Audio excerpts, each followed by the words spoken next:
On June 6, 1931, black ash started falling out of a clear sky over the Alaska Peninsula, and it didn't stop for the better part of a day.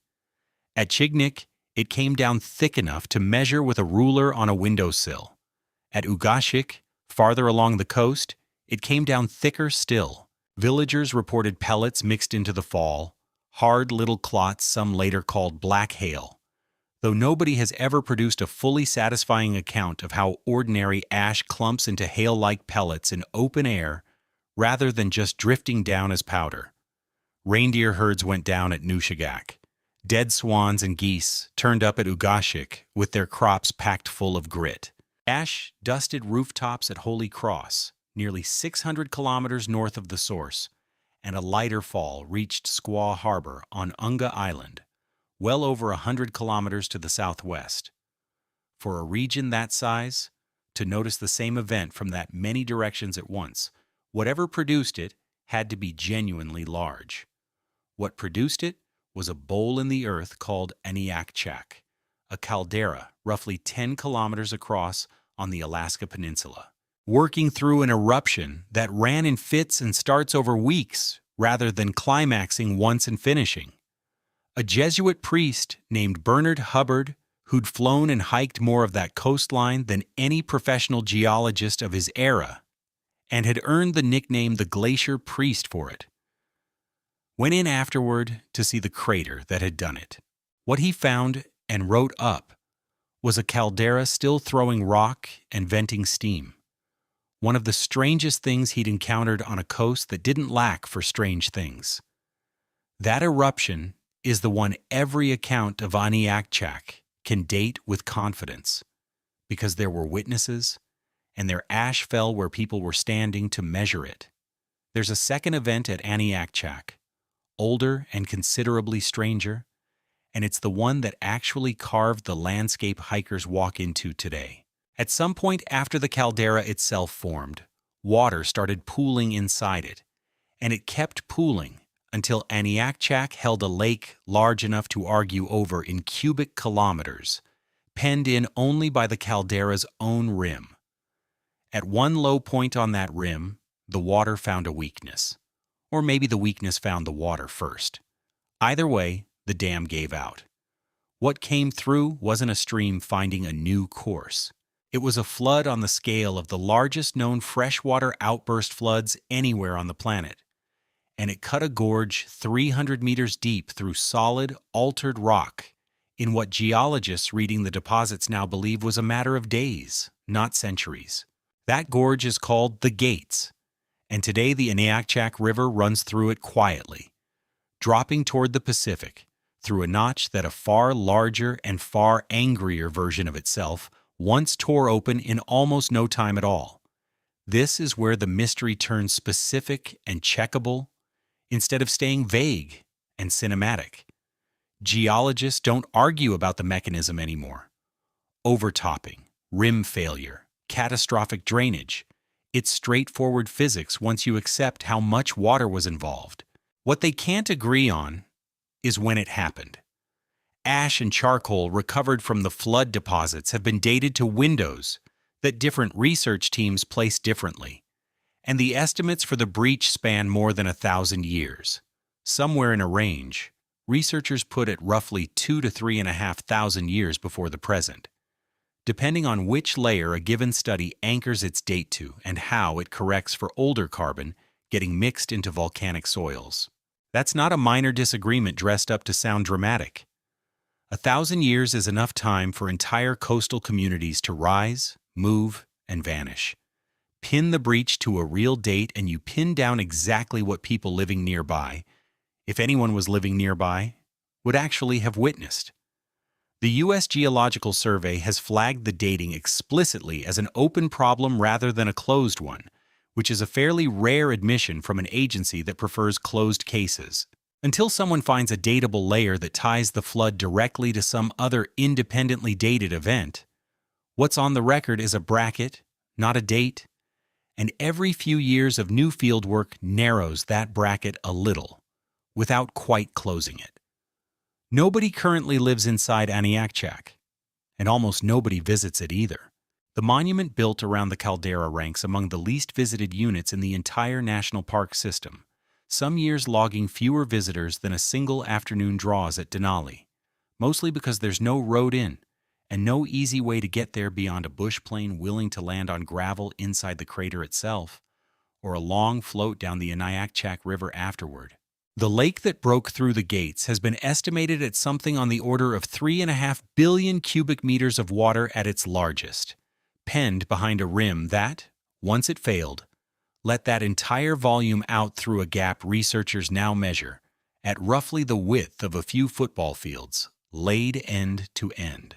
Stand at the gates today, and the Pacific is visible through the notch, a narrow slot with sheer, discolored walls. Where the floodwater stripped the rock down to material the volcano's own heat had altered, long before the flood ever tore through it. The people who might have been living along this coast when the breach happened, ancestors of the Alutiiq communities still present on the Alaska Peninsula today, left no written account of it, for the obvious reason that writing hadn't reached this coast yet in whatever century the flood actually occurred. That absence isn't a gap researchers try to fill with speculation. What they have instead is the physical record sitting in the rock and the ash, and that record is what keeps getting reread as dating methods keep improving. Today, an eruption on the scale of 1931 wouldn't unfold with anything like that same information vacuum. The Alaska Volcano Observatory, a joint effort between the U.S. Geological Survey, the University of Alaska Fairbanks, and the state's own Geological Survey, now watches the volcanoes of the Alaska Peninsula and the Aleutian Arc with a network of seismometers, satellite imagery, and infrasound sensors that can flag unrest hours or days before an eruption actually starts. The same network that shows up again later in this account, watching Mount Wrangell for a change that, so far, hasn't come. Aniakchak's remoteness kept its 1931 eruption a matter of ash counted on windowsills and a priest's own notebook.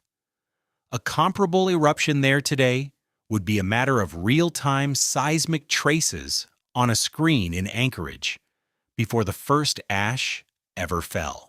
Alaska is home to more historically active volcanoes than any other state by a wide margin, a chain stretching from the Wrangell Mountains down through the Alaska Peninsula and along the full curve of the Aleutian Islands, each one watched with whatever mix of instruments its remoteness allows, which varies enormously from one volcano to the next, depending on how close the nearest working airstrip happens to be. One promising, but still unrealized approach to the dating problem would cross-match Aniakchak's ash chemically against sulfate spikes, preserved in Greenland ice cores, a technique that has successfully pinned down the exact year of several other major volcanic eruptions worldwide by matching a distinctive chemical fingerprint to an annual ice layer. Aniakchak's own signature hasn't yet been isolated with confidence in any core studied so far, but researchers consider it a live possibility rather than a dead end, since the technique keeps improving as more cores get analyzed at finer resolution. Despite the violence of both the ancient flood and the 1931 eruption, the caldera floor has slowly recolonized since, with a small lake now sitting where Surprise Lake's much larger predecessor once stood, and hardy vegetation working its way back across ash and cinder that, geologically speaking, is still quite young. Between the ancient flood and the 1931 eruption, the caldera didn't sit idle. Smaller vents built cinder cones on the caldera floor over the intervening centuries, including one prominent cone known today as Vent Mountain, evidence that Aniakchak kept erupting in smaller episodes through the gap in the record, even without anyone documenting most of them individually. That ongoing activity explains why the caldera floor looks the way it does today, an alien landscape of ash, cinder, and cone sitting inside a rim that itself failed catastrophically once already. Volcanologists rank the 1931 event as one of the more powerful eruptions anywhere in Alaska during the 20th century, though still dwarfed by Novarupta 2 decades earlier and by whatever eruption produced the caldera in the first place, sometime further back still. a single well-preserved deposit that can be cross-dated against some other independently fixed event elsewhere in the region, a known ashfall layer, a tree ring-anchored charcoal sample, a shard of volcanic glass matched chemically to a dated eruption somewhere else on the peninsula, is what would finally collapse that 1,000-year bracket down toward a single year. Until a layer like that turns up in exactly the right spot, the range stands as the most defensible number anyone actually has. For scale, Aniakchak's flood released a volume of water roughly comparable to draining a lake the size of Oregon's Crater Lake in a matter of days rather than never at all. Crater Lake has no natural outlet and hasn't drained catastrophically in the roughly 7,000 years since it formed by a comparable caldera collapse, a useful contrast for picturing just how unusual Aniakchak's failure actually was. Even among calderas that share its basic origin, most calderas that fill with water simply keep the lake, sometimes for thousands of years, precisely because their rims hold. Aniakchak's didn't. And that single failure is the entire reason the Gates exists as a landscape feature at all, rather than the caldera simply staying a closed, water-filled bowl the way Crater Lake has. Move about 200 kilometers northeast toward the Canadian border, and the ground itself starts making a claim large enough to sound implausible, right up until you check it against the instruments and find out it holds up. The St. Elias Mountains, straddling the line between Alaska, Yukon, and British Columbia, are rising faster than almost anywhere else on the continent that isn't actively erupting. GPS receivers bolted directly into bedrock across the range have clocked uplift on the order of centimeters a year in some spots, a rate that, left running uninterrupted across geological time, would outpace almost anything the Rockies or the Appalachians have ever managed. The obvious question is why. The less obvious problem is that there are two genuine, independently measured answers competing for credit, and between them, they still don't add up to the whole number. The first explanation is tectonic, and it's the one most people picture when they think about mountains rising. Offshore, a thick, unusually buoyant slab of oceanic crust called the Yakutat Terrane is ramming into North America at a shallow angle, and instead of subducting cleanly the way ordinary, thinner oceanic crust does, it's too fat and too light to slide all the way down. It jams. It thickens the crust stacked above it, and it pushes the St. Elias Range upward the way a rug bunches against a door frame when you shove it from one end. That mechanism is real, it's measured, and it accounts for a meaningful share of the uplift on its own. The second explanation isn't about plates grinding against each other at all. It's ice, or rather, the loss of it. The St. Elias Range still carries the largest nonpolar ice fields in North America, but those ice fields have been thinning for well over a century, and pulling that much weight off the crust lets the rock underneath spring back upward, the same way a mattress rises after you climb out of bed. Researchers call this glacial isostatic adjustment, and modeling it around the Yakutat ice field specifically has shown it accounts for something close to 40% of the uplift measured there by GPS. Near Glacier Bay, farther southeast along the same coast, the ice loss signal explains closer to 15% of what the instruments record. Add the tectonic push and the isostatic rebound together, and in both locations there's still uplift left on the table that neither mechanism claims. Something is unaccounted for. It might be a component of deep mantle flow nobody's isolated cleanly yet. It might be that the ice loss models are missing older, slower retreat from before the satellite era that nobody captured in real time. It might be that the tectonic estimate itself needs revising upward once better fault geometry data comes in. Researchers who've published on the Yakutat collision zone have been explicit that this residual is real, it's measured, and it's currently unassigned to any specific cause. A mountain range climbing faster than most of the world's active fault zones. And part of the reason why is a number that, as of right now, nobody's finished accounting for. Mount St. Elias itself, the peak the whole range takes its name from, rises to 5,289 meters, just over 18,000 feet, making it the second highest mountain in both the United States and Canada at once, since the summit sits almost exactly on the international border. What makes that elevation strange is less the height on its own than how close the summit sits to sea level horizontally, with the Gulf of Alaska visible from the upper slopes just a few tens of kilometers away, giving the mountain one of the greatest base-to-peak rises found anywhere on Earth, closer in that specific sense to a wall than to a typical mountain silhouette.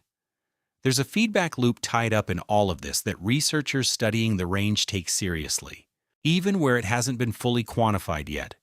Fast uplift builds steep slopes. Steep slopes erode fast, especially under a climate this wet, and eroding that much rock that quickly can itself feed back into how the crust responds underneath, lightening the load in specific valleys enough to nudge the uplift rate further, in a coupled system that's still an active research question rather than a settled one. None of that changes the basic accounting problem on its own.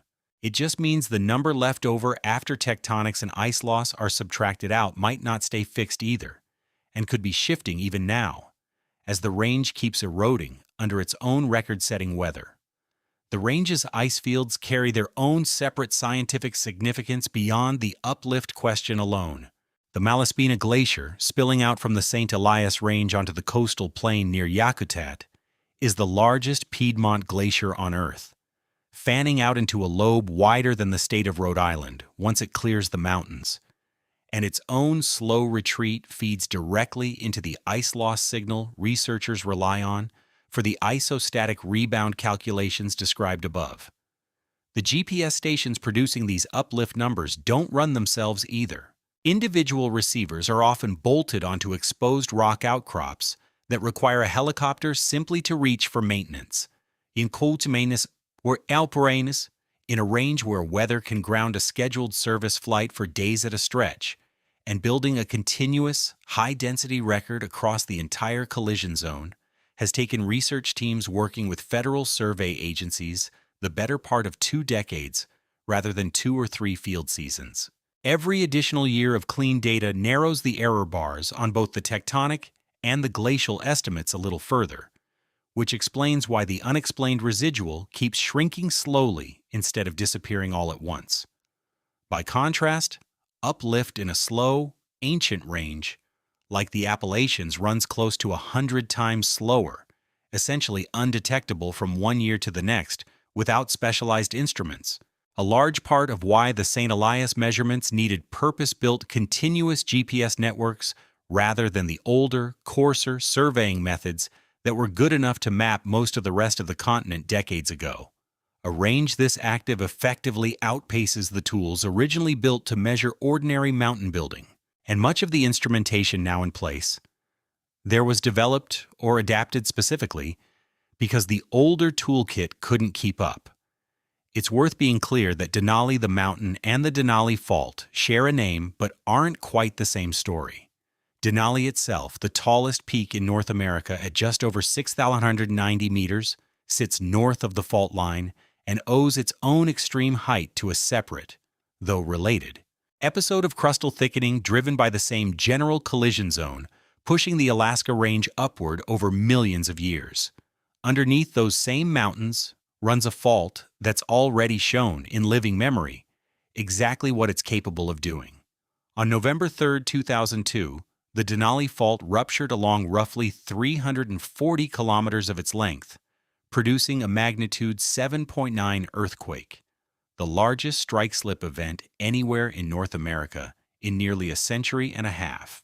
The rupture tore westward from near the Canadian border, crossed directly under the Trans-Alaska Pipeline at a point engineers had specifically over-engineered for lateral fault slip decades earlier, and the pipeline survived without spilling a drop. That detail rarely makes it into the popular retelling, but it's one of the quieter, more remarkable pieces of engineering history to come out of that quake. What didn't rupture in 2002 is the part that keeps seismologists uneasy. east of where the rupture stopped, the Denali Fault continues for roughly 600 kilometers into Yukon Territory, and that segment has no confirmed major historic earthquake on record. A fault segment can sit quiet for one of two very different reasons, and telling them apart from the surface alone is next to impossible. It might be creeping, slipping slowly and more or less continuously in a way that bleeds off accumulated stress without ever building toward a large, sudden rupture. Or it might be locked, gripping tight while strain quietly stacks up underneath it, exactly the way the western segment sat locked for centuries before 2002 finally let go. Researchers who study fault mechanics generally have found that creep can account for as much as half of a fault's total slip budget in some tectonic settings, which means locked and creeping aren't opposite ends of a single dial so much as two states one fault can occupy in different stretches, sometimes simultaneously. For the Eastern Denali Fault specifically, there's no consensus measurement that settles which state it's actually in right now. The 2002 rupture is known to have added stress to neighboring fault segments, and that cuts two ways at once. It could be nudging the eastern section closer to its own failure, or that added stress could already be bleeding off through slow creep that nobody has fully instrumented yet.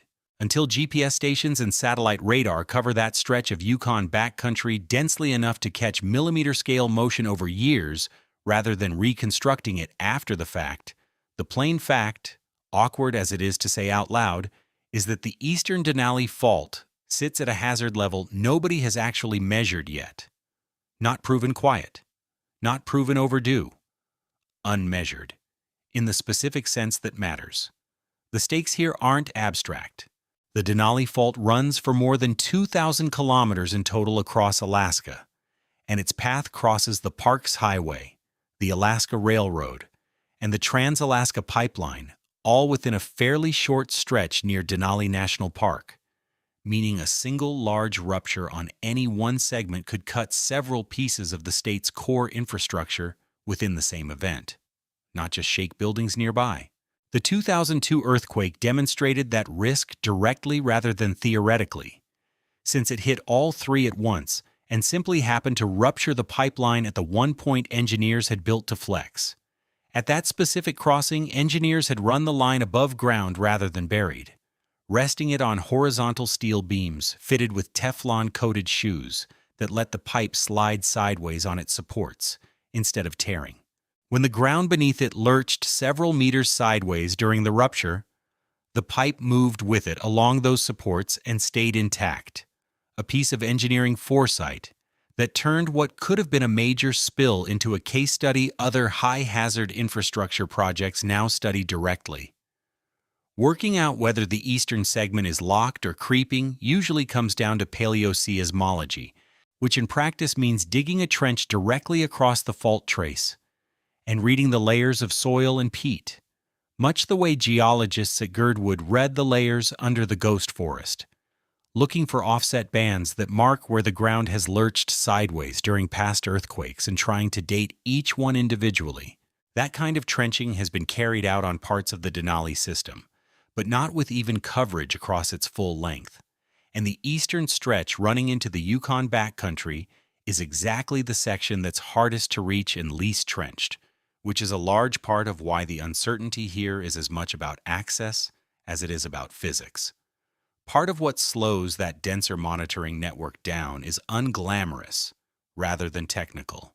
The fault's eastern segment straddles an international border, which means building out continuous coverage requires coordination between American and Canadian survey agencies, different funding cycles, different permitting regimes, and in places, brutal overland access on either side, all layered on top of the science itself. What would actually settle the question is equally unglamorous. A GPS network run continuously across the eastern segment for the better part of a decade, combined with enough trenching along its length to date the previous 3 or 4 ruptures there directly instead of inferring them from the western segment's better-studied history. Neither exists yet at the density seismologists would consider sufficient, and engineers routing anything new across that stretch of fault are, for now, working with a wider margin of error than any of them would prefer. The Denali Fault's overall slip rate runs slower than California's San Andreas Fault, but it's still fast enough by global standards that the fault has produced multiple magnitude 7+ earthquakes within the historical and geological record. A reminder that a slower rate doesn't mean a safe one, only a longer wait between major ruptures. There's a third possibility researchers take seriously alongside fully locked and fully creeping, that the segment behaves unevenly along its own length, with some patches creeping steadily and others locked and accumulating strain in between, a patchwork pattern that's been documented on other well-studied faults once dense enough instrumentation finally arrived to see it clearly. If that's what's happening on the eastern Denali Fault, the hazard wouldn't be a single yes or no answer at all, but a map of alternating safe and dangerous stretches that current instrumentation simply can't resolve yet. The Alaska Earthquake Center, based at the University of Alaska Fairbanks, is the agency that maintains and interprets most of the seismic network covering this fault system statewide. And expanding that coverage into harder-to-reach stretches like the eastern Denali segment remains an ongoing, incremental process rather than a single funded project with a fixed end date. Each new station added their chips away at the uncertainty a little, station by station, in terrain that often requires a helicopter and a short weather window just to service a single instrument once a year. Not every open question along this range stays open forever. And it's worth pausing on one that closed cleanly, because knowing what a closed case looks like makes the open ones easier to trust. Northeast of Aniakchak, inside what's now Katmai National Park, sits a valley that in 1916 was venting so much steam from so many thousands of individual fumaroles that the expedition that found it named it the Valley of 10,000 Smokes and meant it close to literally. The heat came from a massive pyroclastic flow laid down by the 1912 eruption of Novarupta, one of the largest volcanic eruptions of the entire 20th century anywhere on Earth, which buried the valley floor under scorching ash and ignimbrite, still hot enough to boil the groundwater, and buried snowmelt trapped beneath it into thousands of separate steam vents, each one hissing away like its own small geyser. By 1929, the count of active vents had dropped to a few hundred. By 1940, it was down to roughly 10. Today, the valley sits close to silent, a wide gray plain that hikers cross without a single visible plume rising from it. There was no unresolved trigger here, and no lingering argument among specialists about what happened.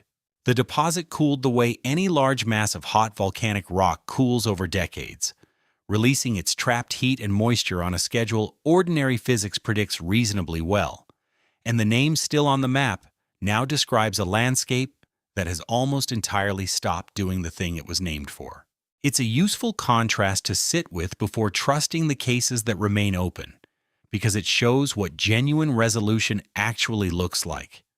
Not a dramatic reveal, just heat leaving rock at a rate nobody argues about anymore. Roughly 300 kilometers east of Katmai, a different volcano keeps doing something that looks, on the surface, a great deal like the opening act of an eruption. And it's kept doing exactly that for well over a century without the eruption ever arriving.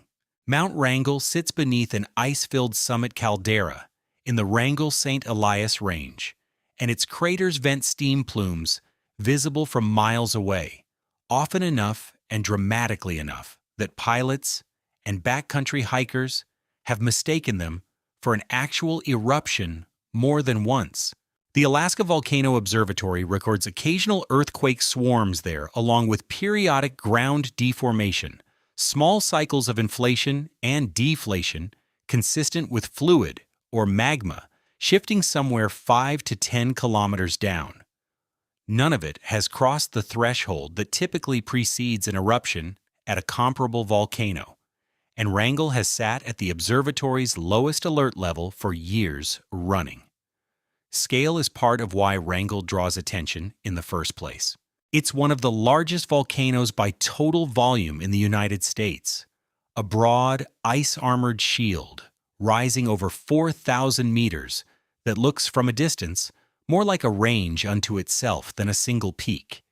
Its bulk visible from highway pullouts more than 100 kilometers away on a clear day. Steam has been reported rising from its summit craters by residents, pilots, and early prospectors for well over 100 years, long enough that generations of people living within sight of it have simply grown up assuming the mountain smokes, the way people who grow up beside a river assume it floods every spring. Other Alaska volcanoes have shown researchers what real escalation looks like before it happens. Redoubt and Augustin, both closer to Anchorage and both far more active historically, have each produced measurable spikes in seismicity and deformation in the days and weeks directly ahead of confirmed eruptions, spikes that stand out clearly against their own quieter baselines.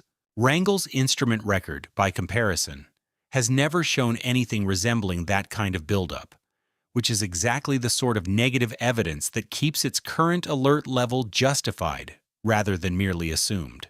The working explanation is fairly simple on its face. A deep, persistent geothermal system heated by magma that's present in the crust, but not actively rising toward the surface, circulating water and gas through cracked rock, and venting it as steam instead of anything more dramatic. What nobody can currently rule in or rule out with real confidence is exactly how close that magma actually sits below the surface, or what a genuine shift in that system would look like in the instruments before it became obvious to everyone standing nearby at once. A mountain that's been quietly smoking since well before Alaska became a state, still monitored around the clock, still unclimactic, and still, in the most literal sense available, unfinished. What would change the picture is a sustained shift in either the swarm rate or the deformation signal, moving well outside the range Wrangell has shown across the full century it's been watched. Nothing recorded so far has crossed that line. Pilots flying the route between Anchorage and the Wrangell-St. Elias backcountry treat the summit plume as a familiar landmark rather than a warning sign at this point, a visible piece of the skyline that's simply always been there in living memory, which is its own quiet, informal form of long-term monitoring, even if nobody would call it scientific. Wrangell sits inside Wrangell-St. Elias National Park and Preserve, the largest unit in the entire national park system, larger than several individual U.S. states combined, a scale that's part of why routine, close-up monitoring of a single peak within it still depends heavily on remote instruments and occasional flights rather than the kind of daily foot access rangers might have at a smaller, more accessible park. Shield volcanoes on this scale are rare outside Hawaii and Iceland, and Wrangell's presence in interior Alaska, built from thin, fast-flowing lava rather than the more explosive stratovolcano pattern common elsewhere along the Aleutian Arc, has made it something of an outlier for volcanologists, studying how magma composition shapes a mountain's eventual form.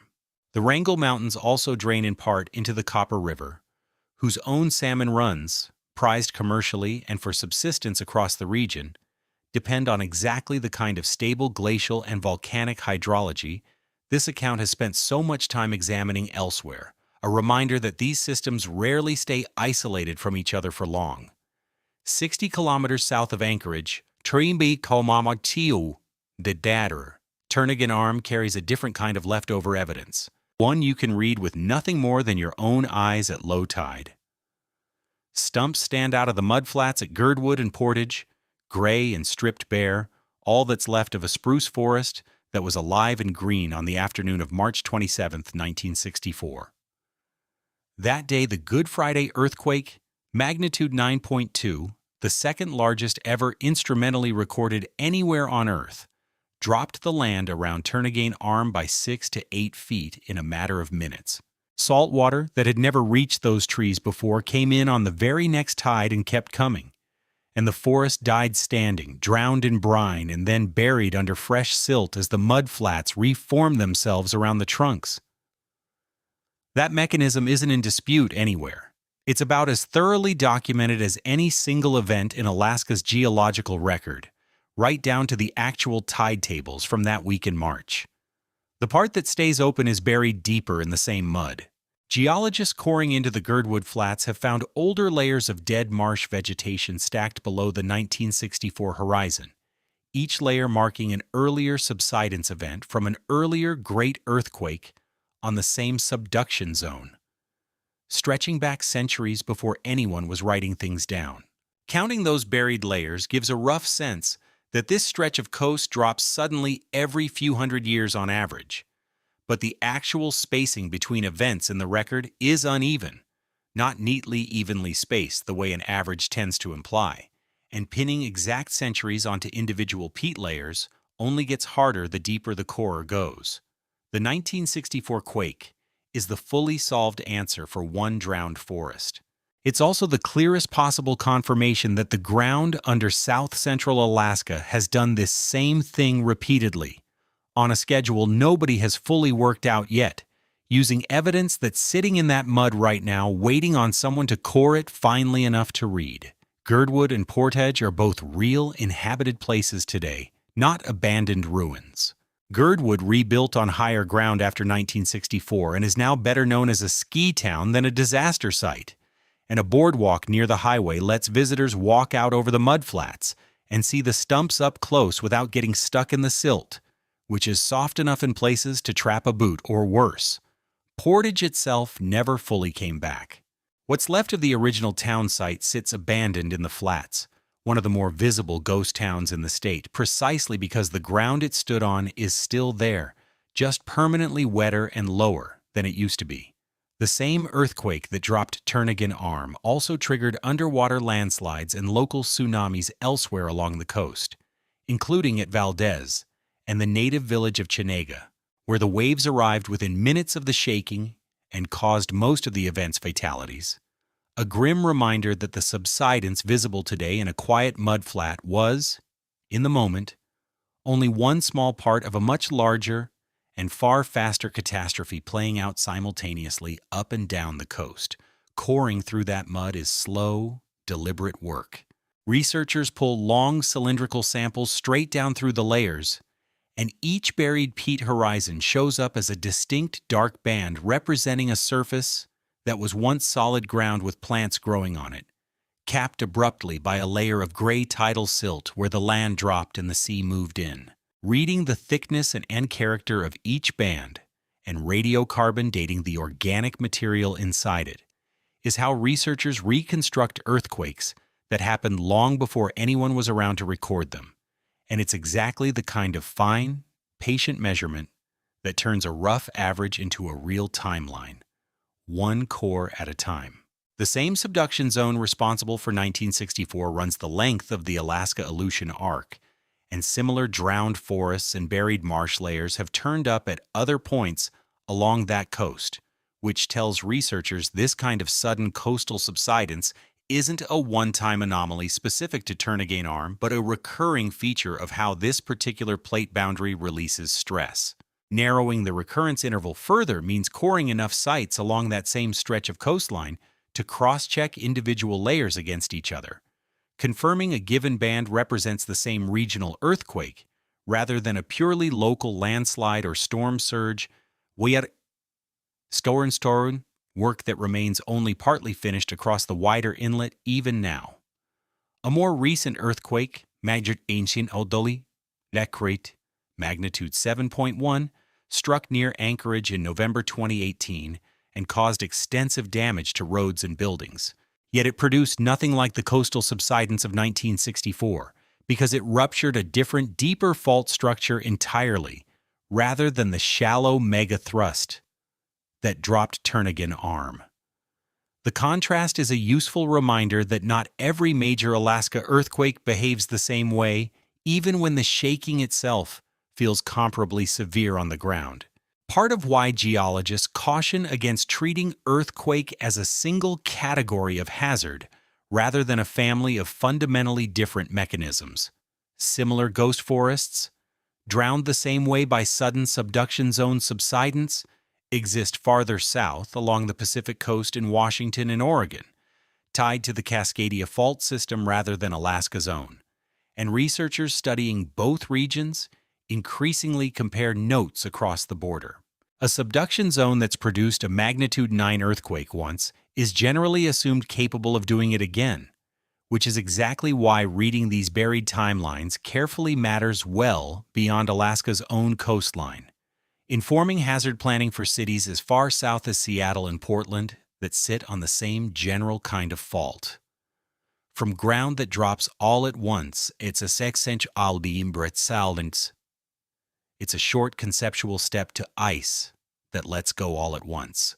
And Southeast Alaska has spent the last century supplying two of the most extreme examples on record, close enough together in the same fjord system that researchers now study them side by side, as a matched pair rather than two isolated events. The Bering Glacier, the largest glacier in continental North America by area, doesn't flow at anything like a steady pace. It surges. For years, or even decades, it creeps along the way any large glacier does, and then on a schedule nobody outside the ice itself seems able to predict. Its front accelerates dramatically, advancing many times its normal speed for months at a stretch before slowing back down again. The historical record shows how wildly irregular that schedule is. There was a major surge in the mid-1960s, then another only about 5 years later, then close to 3 decades of quiet before the next one arrived, followed by further surges in the 1990s, the 2000s, and again in 2011. Glaciologists studying the mechanism with radar and GPS have built a working model centered on the glacier's internal plumbing. Water accumulates in isolated pockets underneath the ice.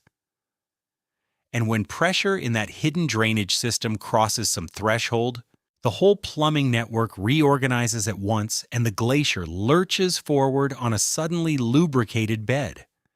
That's a real, published, well-supported hypothesis, not a guess dressed up as one.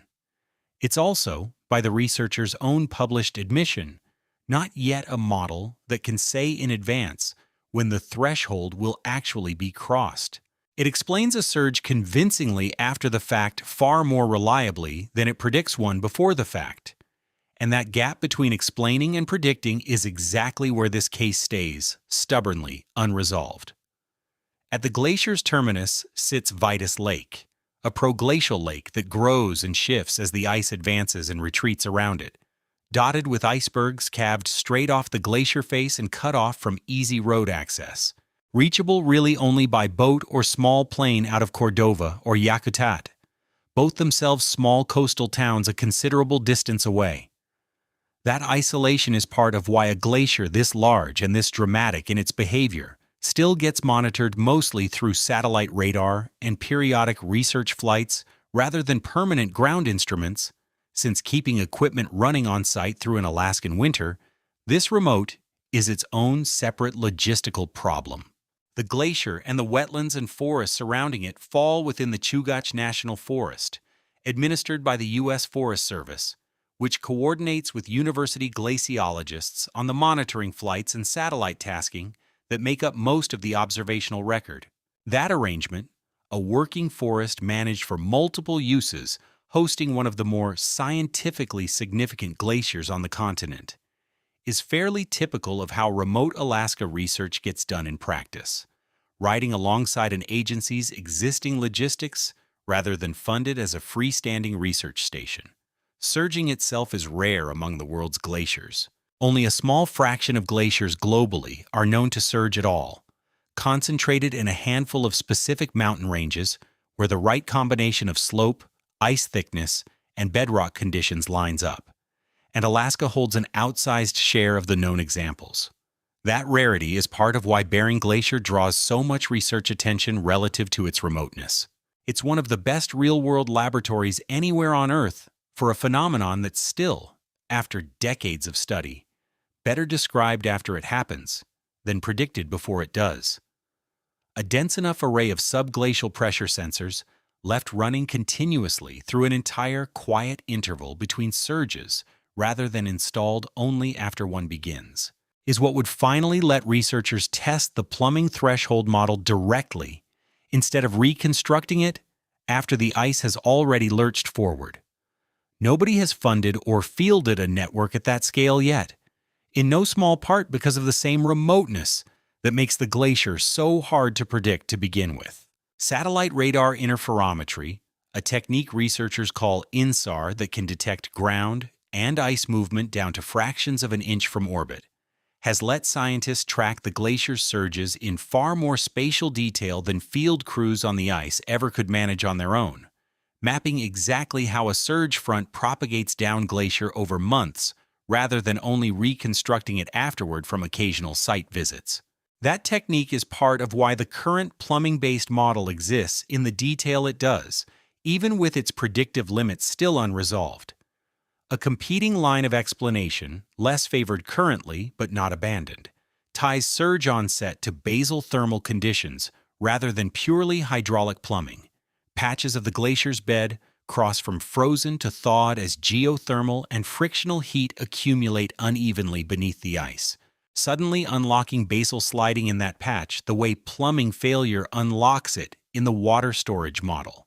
Distinguishing between the two, or working out how much each contributes, would require borehole temperature measurements reaching all the way to the glacier bed at multiple points, a technically demanding and expensive undertaking attempted so far only in a handful of locations on Bering Glacier. On July 9, 1958, an earthquake on the Fairweather Fault, magnitude 7.8, shook loose something like 90 million tons of rock from a slope above the narrow inlet of Lituya Bay. It dropped into the water essentially all at once, and the mass displaced a wave that ran up the opposite shoreline to an elevation of 524 meters, something close to 1,700 feet, the tallest wave ever reliably documented anywhere on the planet. You can still see the proof from a boat today without needing a single instrument. A pale scar of stripped, younger forest running along the shoreline hundreds of meters above the waterline, marking with total precision exactly how high that water reached before it pulled back. An unmistakable physical line drawn straight into the mountainside for anyone who cares to look up. The mechanism there isn't seriously disputed by anyone who studies it. A specific fault ruptured. A specific slope failed because the earthquake shook it loose. The physics of a mass that size hitting water that fast at that angle produces a wave of roughly that scale. And researchers have more or less reconstructed the whole event from the geology alone. What isn't resolved is the harder question sitting one level up from the mechanism. Out of every steep, glacier-undercut slope, ringing that same fjord system, why that particular one, at that particular moment, and not one of its neighbors carrying comparable stress under comparable shaking? At least one fishing boat was anchored in Lituya Bay the night the wave hit, and its account, preserved afterward by the geologists who investigated the event, has become part of the case's own record. The boat was lifted by the surge, carried up and over the tree line still afloat, and set back down on open water once the wave passed, its occupants shaken but alive to describe what they'd just ridden through. Accounts like that are rare in this line of work, since most events big enough to leave a 500-meter trim line don't leave behind anyone who watched it happen from inside the wave itself. And it's part of why Lituya Bay remains one of the most thoroughly reconstructed landslide tsunamis anywhere in the geological record, mechanism included. 1958 wasn't even the first giant wave documented at Lituya Bay.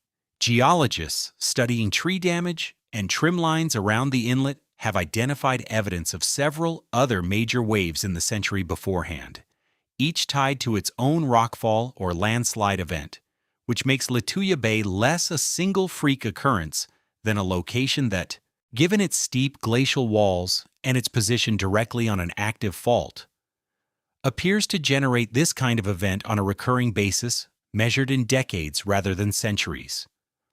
The Fairweather Fault itself is just one strand of the larger boundary, where the Pacific Plate grinds past North America along this coast, a boundary responsible for some of the largest earthquakes ever recorded anywhere on the planet farther south and west.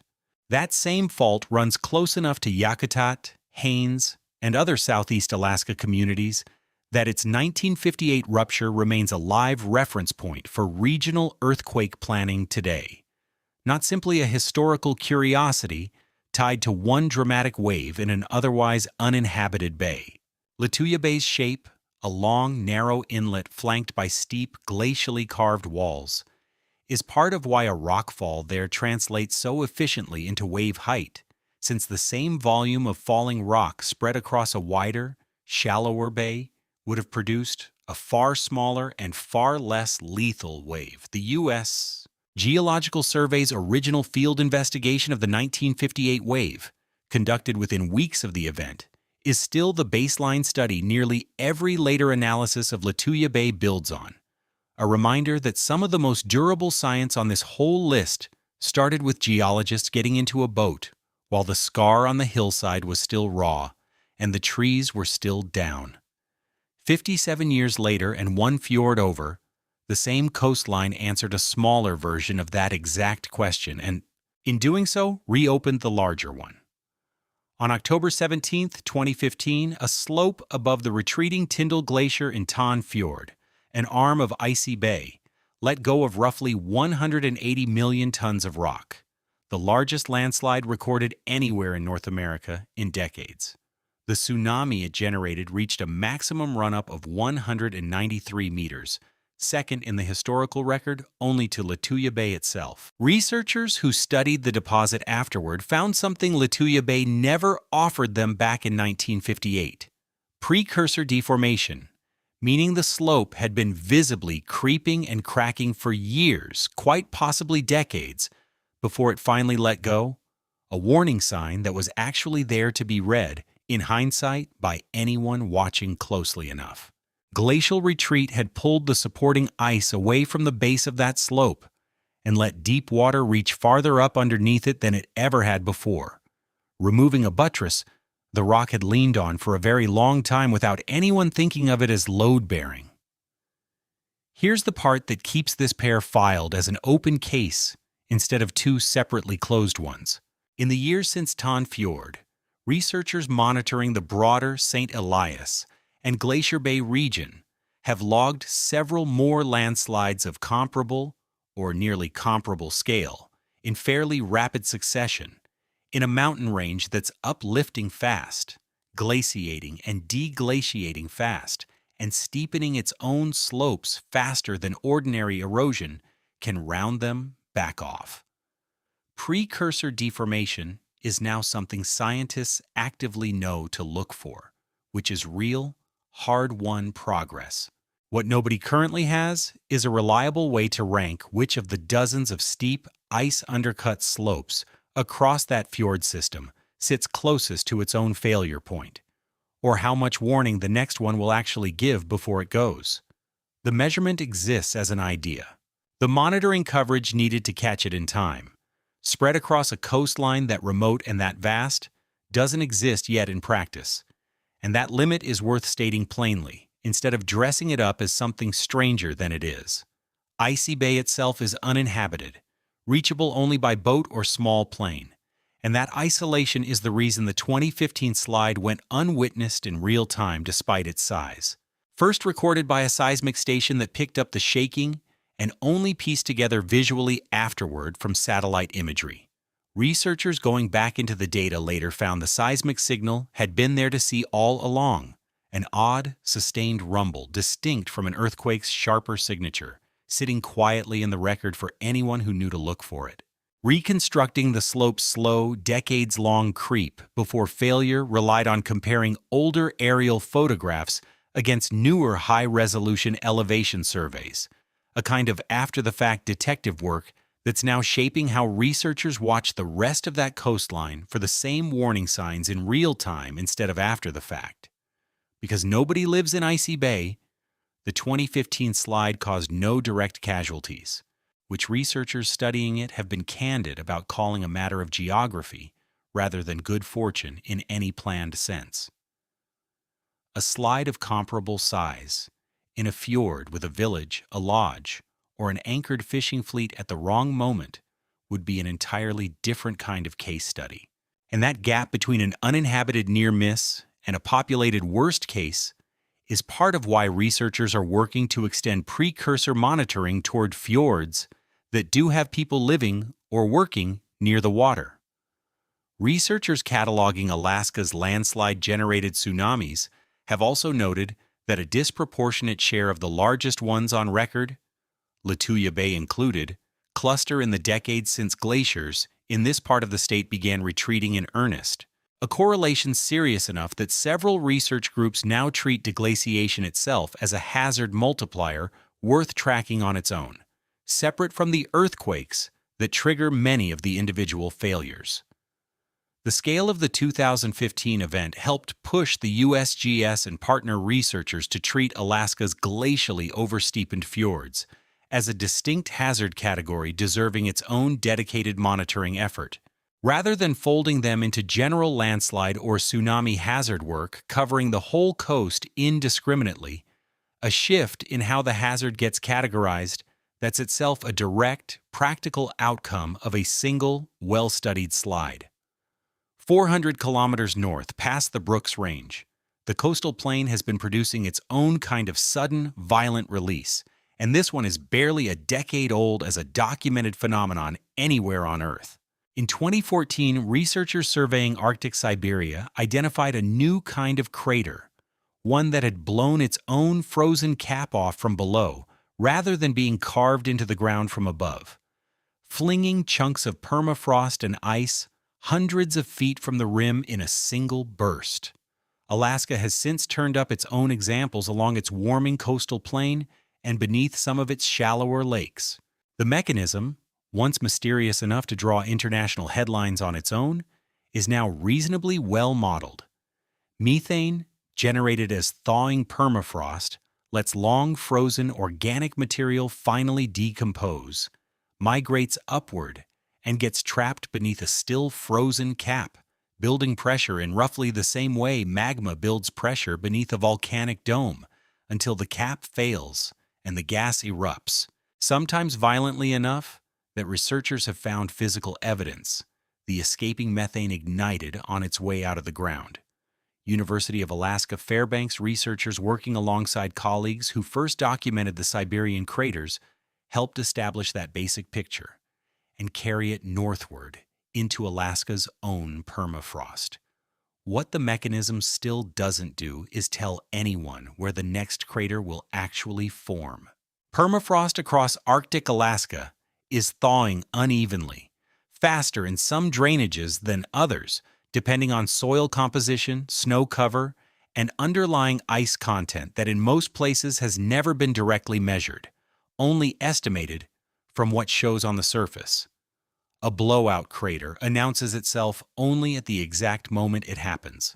There isn't, as of right now, a dense enough network of ground-based methane and pressure sensors across that coastline to catch one building before it goes, which means the honest scientific position isn't that the phenomenon is somehow inherently unknowable.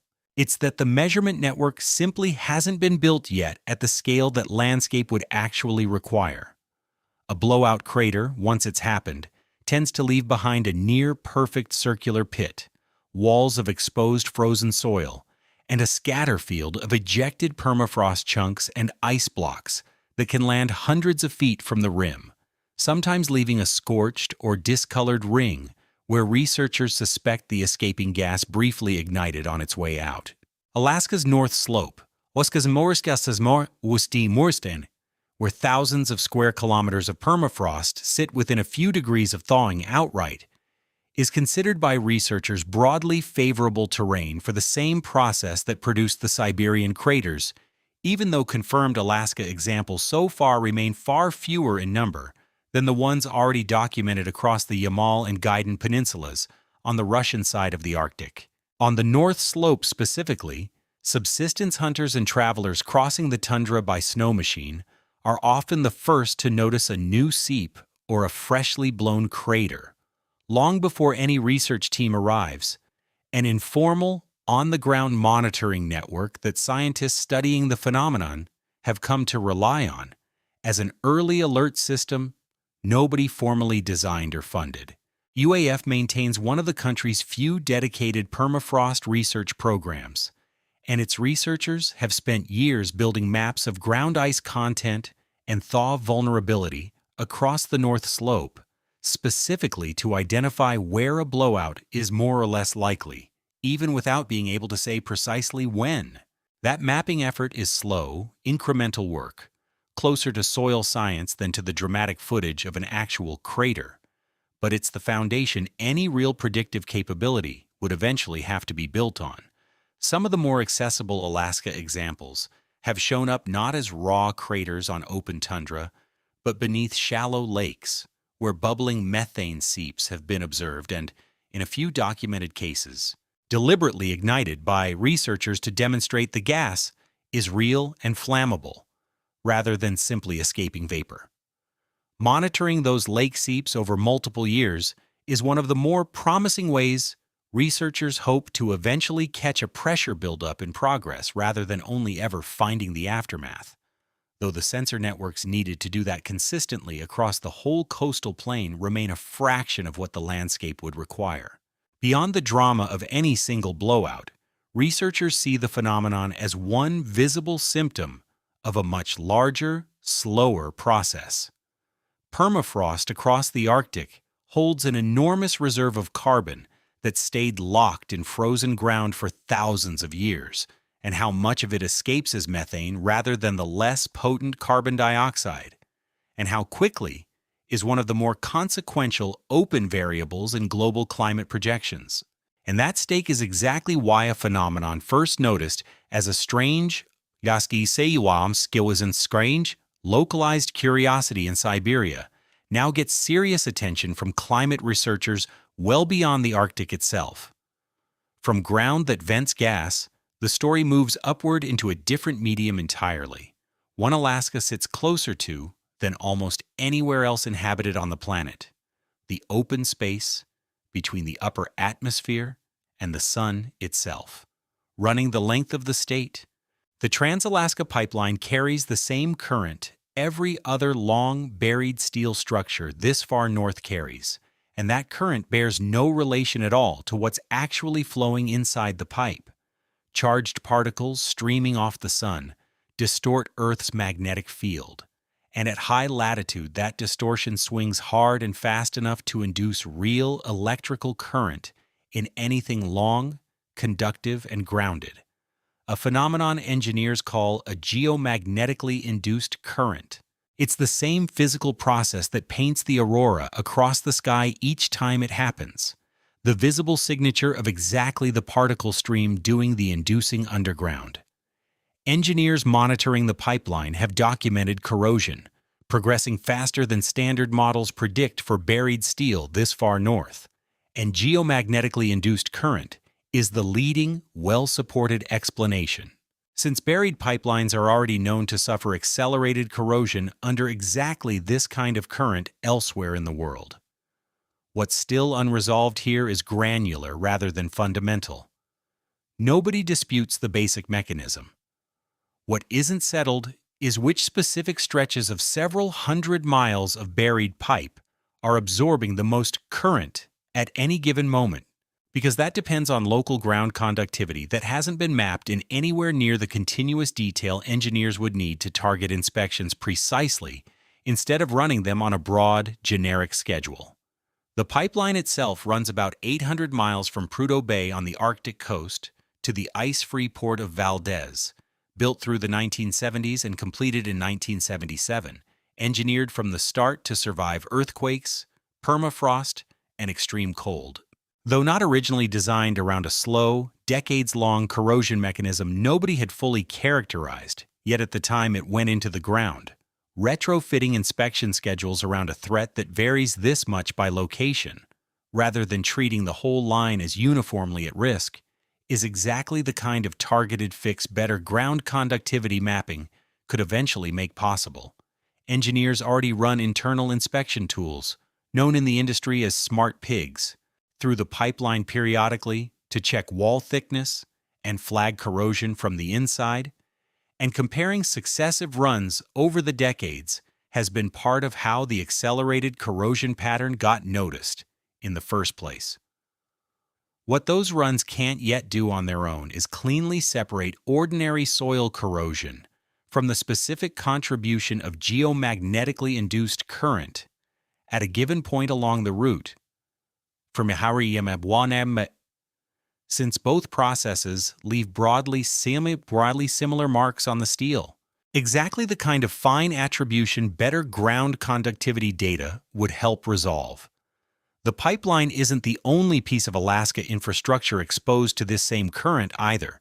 The rail belt electrical grid, serving the majority of the state's population between Fairbanks and the Kenai Peninsula, runs long transmission lines through similar high-latitude terrain, and utility engineers monitor it for the same induced current risk, though the grid's shorter.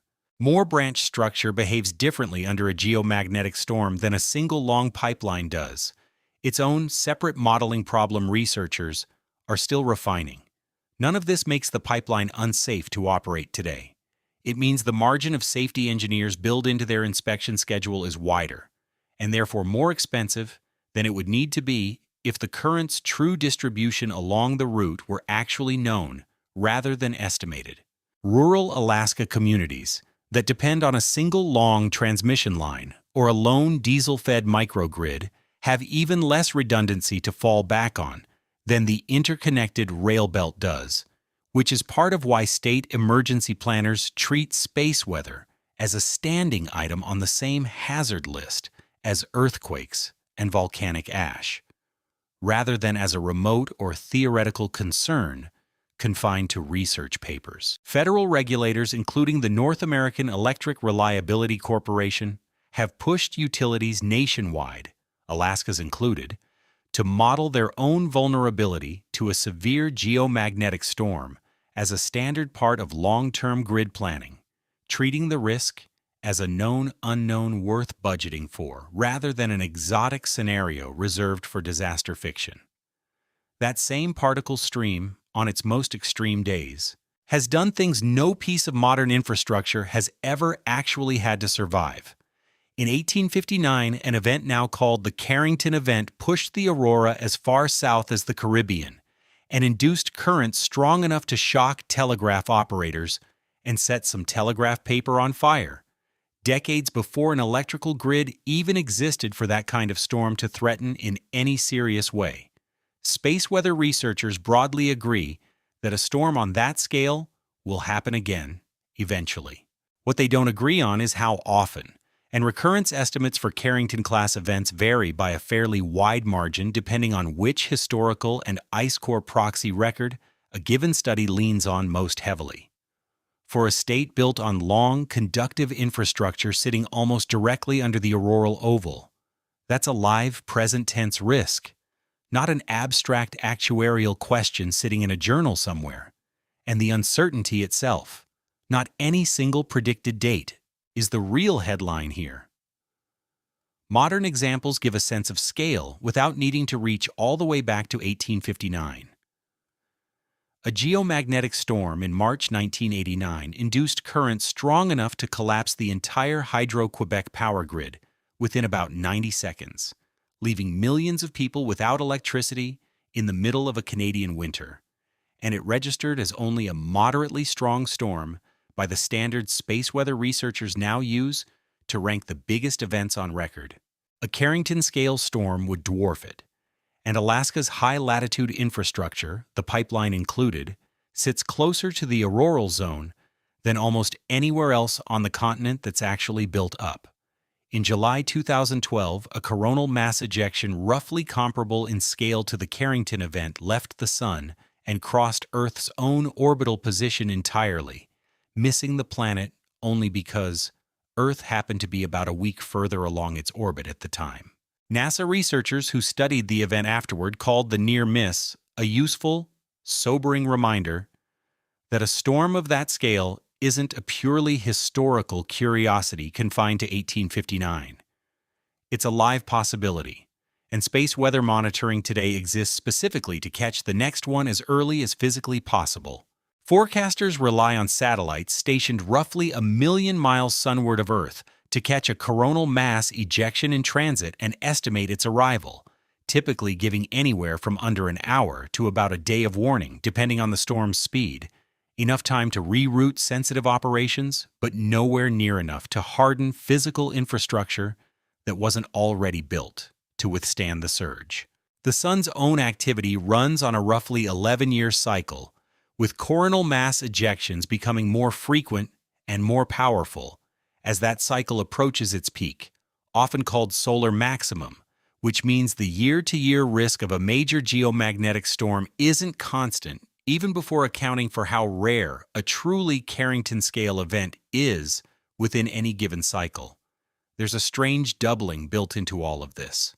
The same charged particles inducing corrosion in buried steel and threatening the grid are also the ones drawing a growing aurora tourism industry to towns like Fairbanks every winter. Visitors traveling specifically to watch the visible half of a phenomenon, whose invisible half keeps utility engineers awake at night. Two very different audiences reading the exact same event in the sky, closer to the ground and considerably easier to feel. Interior Alaska in winter produces cold pockets that regional forecast models still routinely miss by a wide margin. Under clear, calm winter skies, dense cold air drains downhill and pools in valley bottoms, sometimes settling 20 degrees Celsius or more colder than a ridge, sitting only a few hundred meters away in a short walk uphill.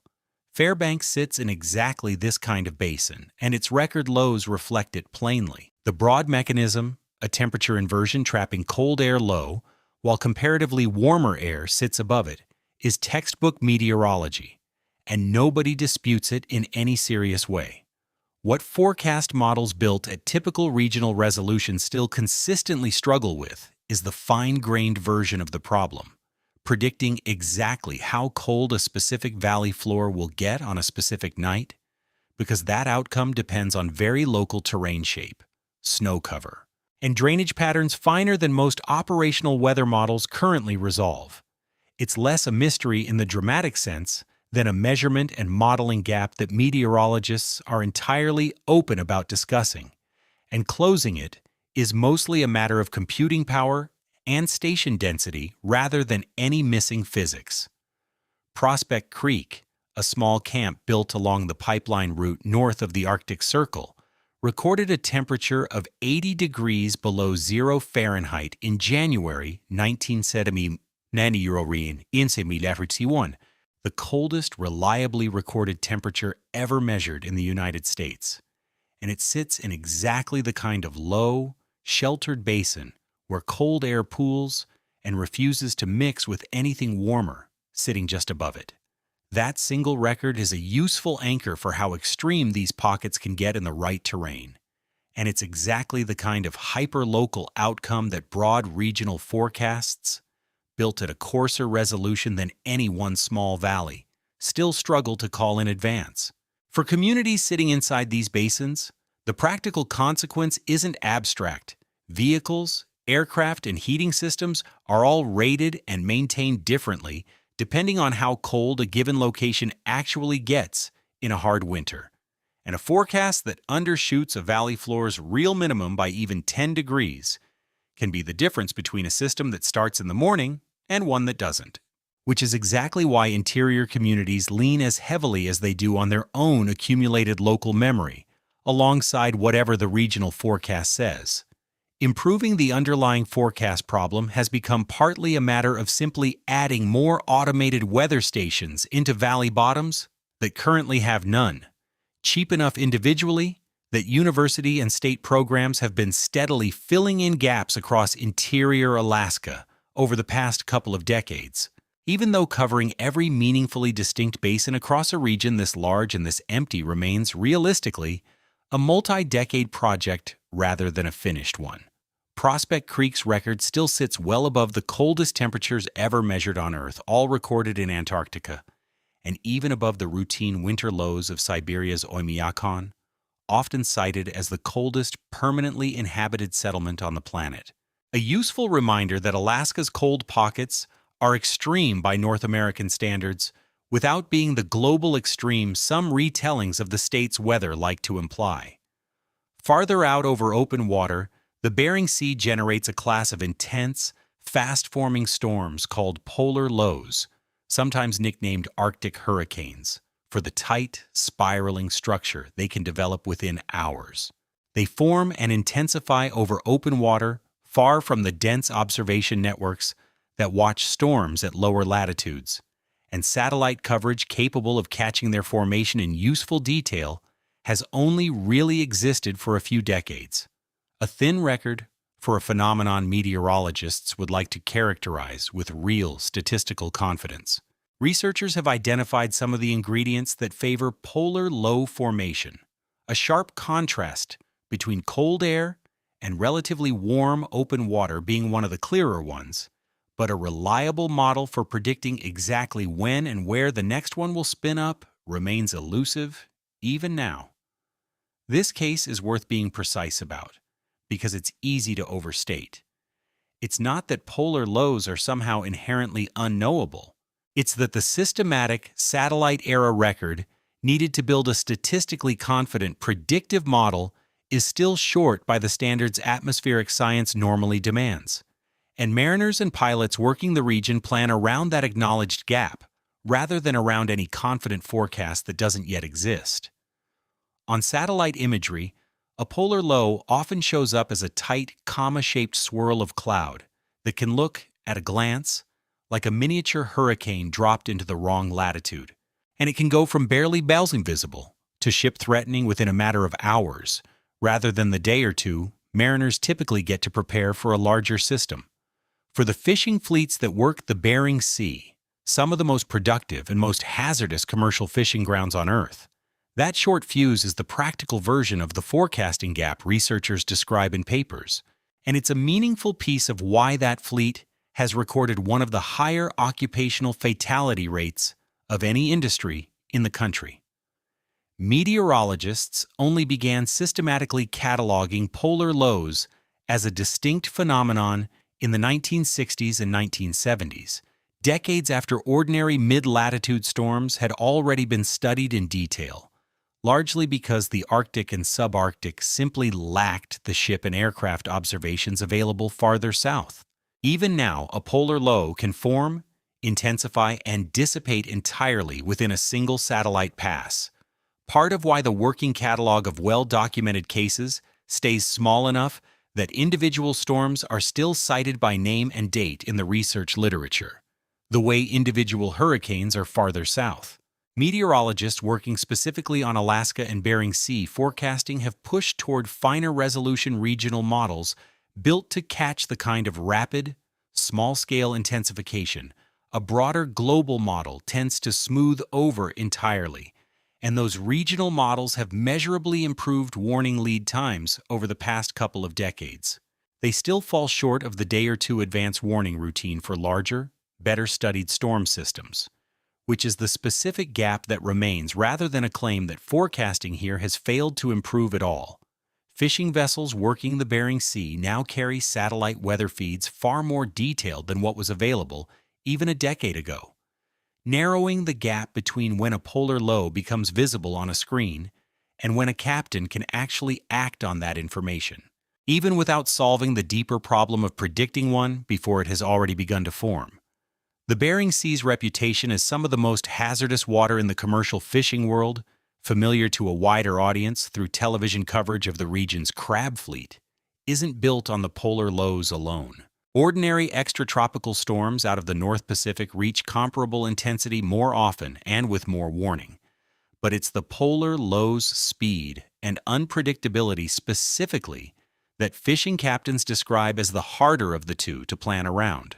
Air travel across the region deals with a related version of the same problem, since a polar low can close in over a remote runway, with little warning, part of why small plane pilots serving Bering Sea communities build wide weather margins into their own personal decision-making beyond whatever the official forecast says. From weather that reshapes the surface of the ocean, the story moves into what that ocean's changing temperature does to the animals living inside it. And the clearest case on this whole list closes almost as cleanly as the Valley of 10,000 Smokes did. Between the summer of 2015 and the spring of 2016, roughly 62,000 dead or dying common maries washed up on beaches from California to Alaska, with three-quarters of them found in the Gulf of Alaska alone. Researchers with the USGS and partner agencies who examined the birds found them starved rather than diseased or poisoned, simply empty of the fat reserves a seabird needs just to stay alive through an ordinary winter. The trigger was a marine heat wave researchers nicknamed the blob, a mass of unusually warm water sitting off the west coast from 2014 into 2016, at times 2 to 3 standard deviations above the long-term average, warm enough in places to raise local sea temperatures by several degrees. Warmer water restructured the food web from the bottom up. Phytoplankton declined. The zooplankton that depend on it shifted towards smaller, lower-calorie species. The forage fish Murrays depend on directly, sand lance and herring and caplin. Both grew scarcer and burned more energy simply staying alive in warmer water, leaving less of each fish and less nutrition packed into every one that a hunting seabird could actually catch.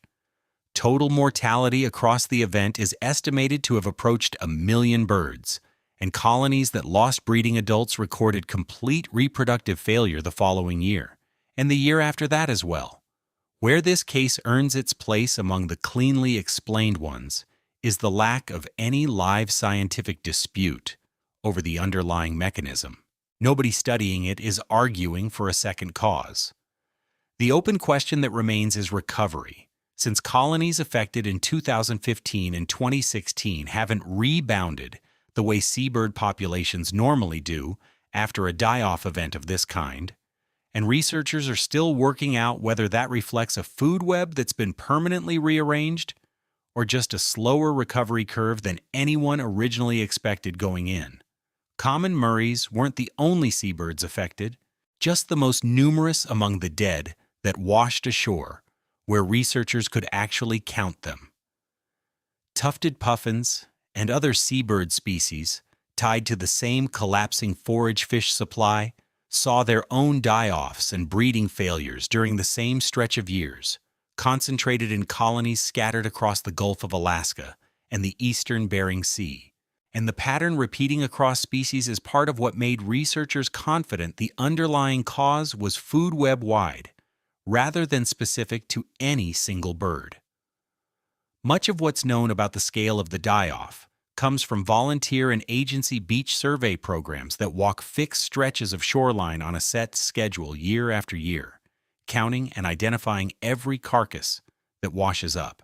A monitoring method that's unglamorous compared to satellite tracking, but turned out to be exactly the tool that caught the 2015 event in near real time, since the counts on those same beaches spiked dramatically compared to every previous year in the program's records.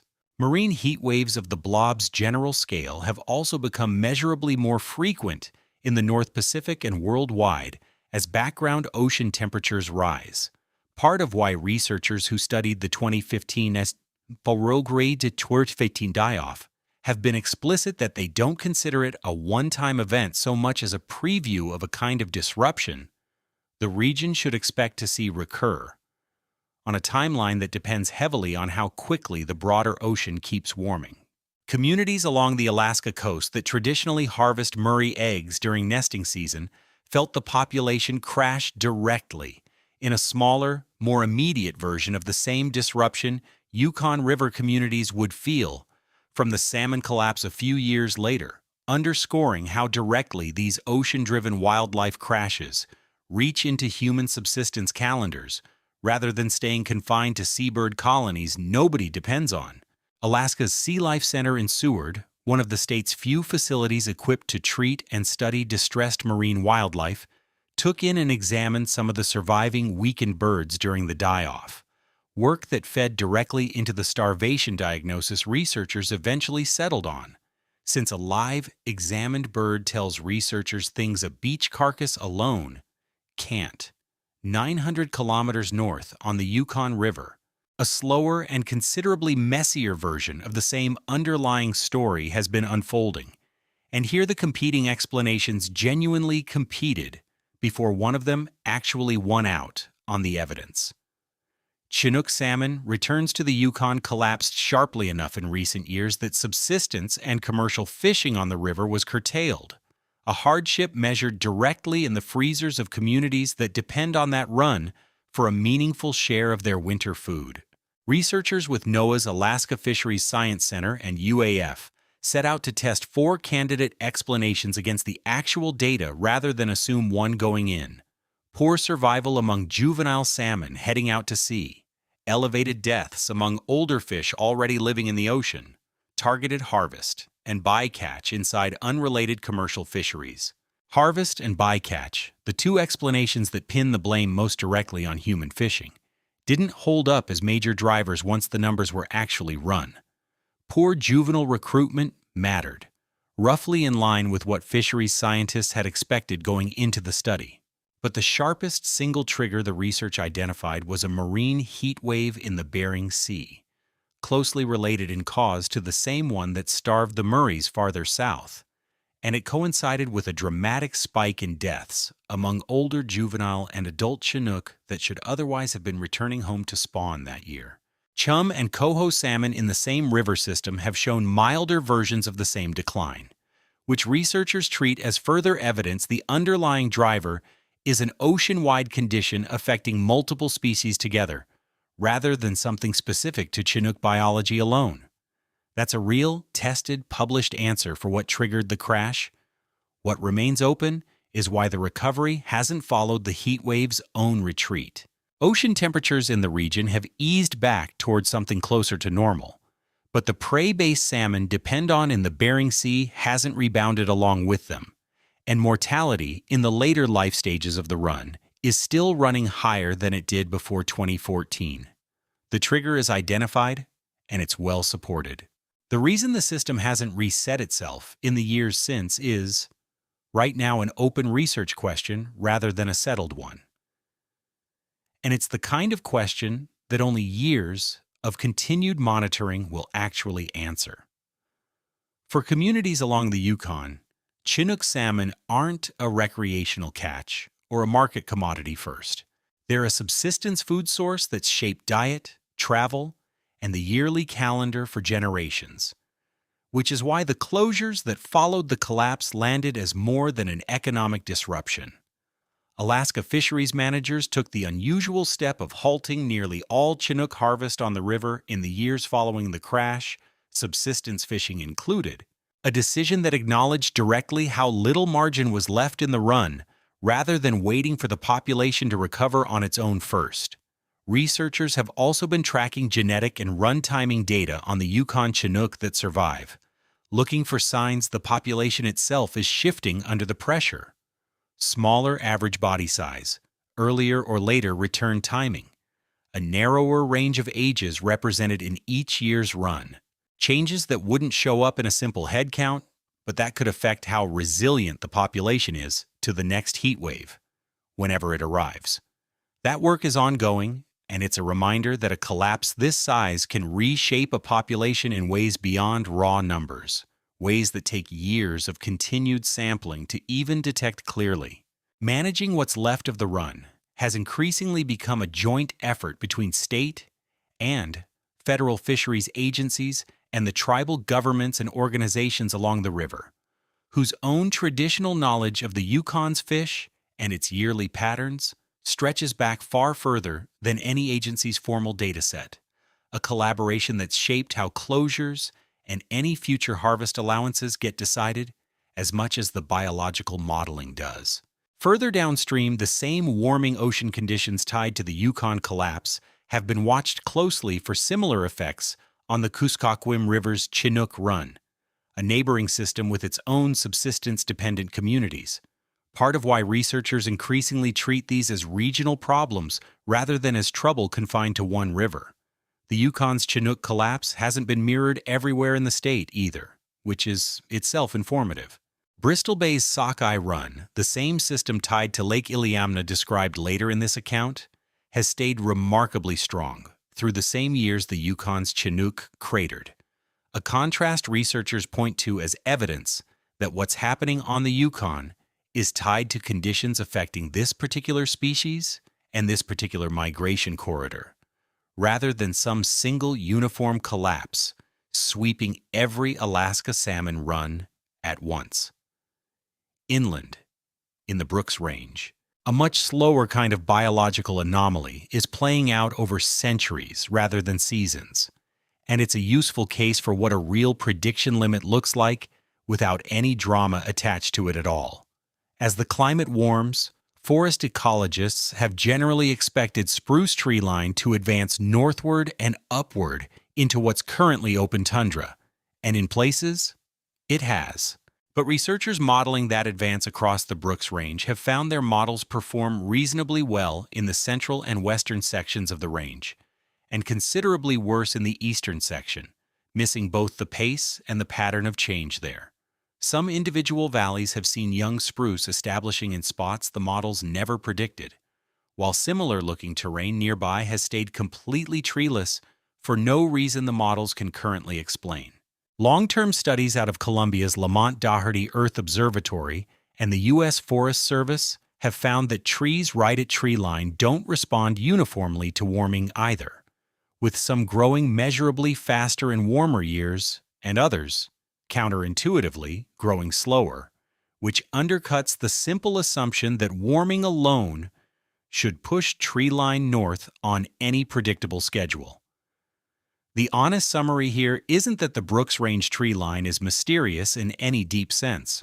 It's that ecological response to warming depends on local topography, permafrost depth, and soil moisture in ways current models don't yet capture with enough resolution to trust fully, and closing that gap is a matter of more field measurement across more of that range, not a hidden mechanism waiting somewhere to be uncovered.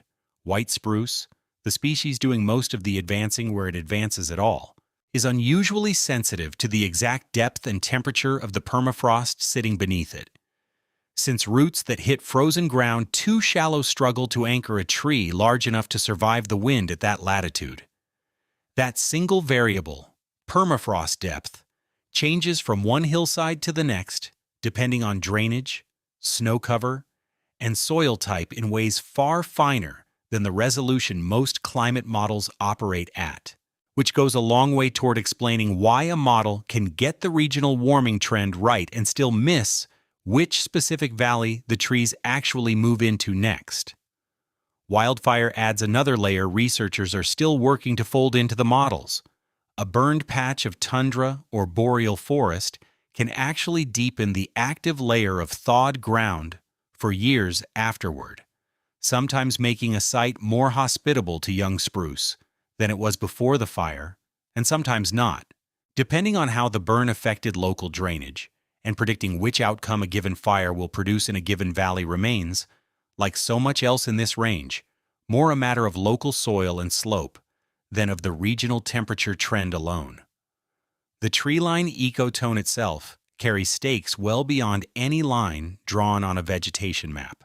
The western Arctic caribou herd, one of the largest caribou populations in North America, migrates directly across this transition zone twice a year, and how the mix of forest and tundra shifts over the coming decades has real, if not yet fully modeled, consequences for a migration route hunters across the region have depended on for generations.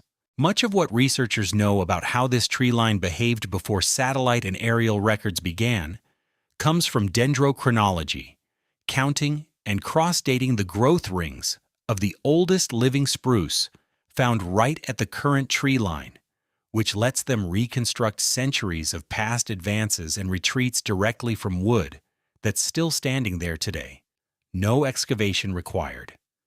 Southwest of the Brooks Range, Lake Iliamna, the largest lake in Alaska at over 1,000 square miles of surface area and plunging to nearly 300 meters at its deepest point, carries a very different kind of story, and this account is going to split it into two separate pieces on purpose, because folding them together is exactly the mistake worth avoiding here. The lake itself is a real, heavily studied body of water, home to one of the largest sockeye salmon runs on the continent, and central to the economy and diet of the communities settled around its shores, Sitting alongside that reality is a persistent local legend of a creature many residents call Ili, known by other names in Tlingit and Aleut tradition, described as large, 10 to 30 feet by some tellings, with a blunt, squared-off head. Reported sightings go back generations and continue today, and the legend has drawn television crews out looking for it more than once.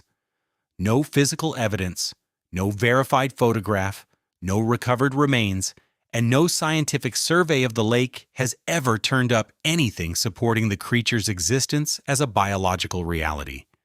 That doesn't make the legend meaningless. It says something real about how a community relates to a lake that large, that deep, and that central to their lives, in roughly the same way legends attached to other deep, cold, economically vital lakes around the world usually do. What it isn't is a geographic mystery, in the sense this whole account has been using that word, because there's no measured, physical, competing hypothesis question here left to investigate.